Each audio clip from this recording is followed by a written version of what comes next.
Hi வணக்கம். கோவிலில் செய்கிற மாதிரியே நல்ல டேஸ்டியான புளியோதரை வீட்டில் எப்படி செய்கிறதுன்னு சொல்கிறேன், நோட் பண்ணிக்கோங்க.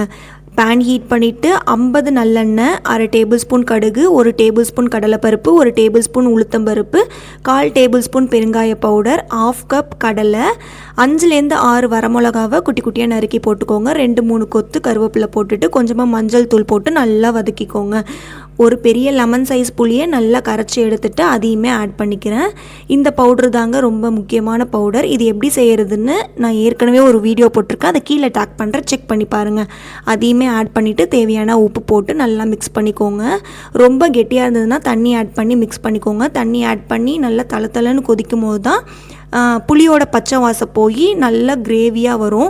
இந்த மாதிரி நல்லா கொதிக்க விட்டு இந்த அளவுக்கு சுண்டி வர அளவுக்கு நல்லா மிக்ஸ் பண்ணிக்கிட்டே இருங்க. இந்த அளவுக்கு சுண்டி எண்ணெய்லாம் பிரிஞ்சதுக்கப்புறமா ரொம்ப புளிப்பாக இருந்துச்சுன்னா கொஞ்சமாக வெல்லம் ஆட் பண்ணிக்கோங்க. என்கிட்ட வெல்லம் இல்லை, அதனால் நான் சர்க்கரை போட்டு மிக்ஸ் பண்ணி இறக்கிக்கிறேன். இப்போ இந்த பேஸ்ட்டை நல்லா உதிரியாக இருக்கிற சாதத்தில் போட்டு நல்லா மிக்ஸ் பண்ணி எடுத்துட்டு உப்பு தேவைப்பட்டால் கூட ஆட் பண்ணிக்கோங்க. அவ்வளோதான், சூப்பர் டேஸ்டியான கோவில் ஸ்டைல் புளியோதரை ரெடி. நீங்கள் இன்னும் கொஞ்சம் பேஸ்ட் போட்டு நல்லா டார்க்காக கூட செஞ்சுக்கலாம். எங்கள் வீட்டு குழந்தைங்க லைட்டாக தான் சாப்பிடுவாங்க. கண்டிப்பாக ட்ரை பண்ணி பாருங்கள். Tata bye.